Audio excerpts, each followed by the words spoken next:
In other news, as developmental and economic advancements continue in Guyana, Minister of Finance Winston Jordan says the coalition government remains committed to small businesses and local manufacturing. Alexis Rodney has the details.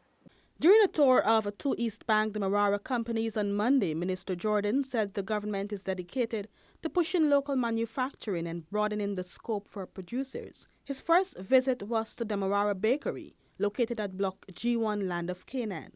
The company commenced operation back in 2014 with 2 bakers. Today it has a staff of some 90 persons from within and around the community.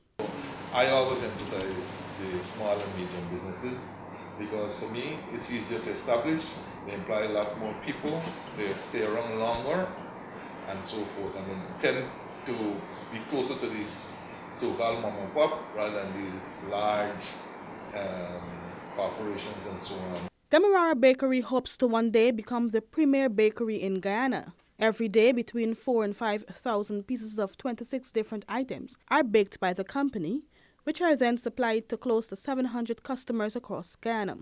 These range from tennis rolls to coconut buns to flattened sliced breads to Solara and pastry products. The minister's second stop was to Tandy's Manufacturing at Eccles Industrial Site. The company, which has become a household name in Guyana, was established in 1989 and has seen an expansion over the years. Minister Jordan said it will be good to see more exports from the company. So far, Tandy's exports small amounts of its products to Canada and the United States of America. I would like to see more exports taking place. I'd like to see your business grow. Tandy's has now become a household name in Guyana. We would like to see it become a household name in the Caribbean. Director of Tandy's, Bert Denny, said that the company first started as a manufacturer of peanut butter. However, it later diversified, producing items now such as mixed fruits for cakes, bottled seasoning, and a Chinese sauce.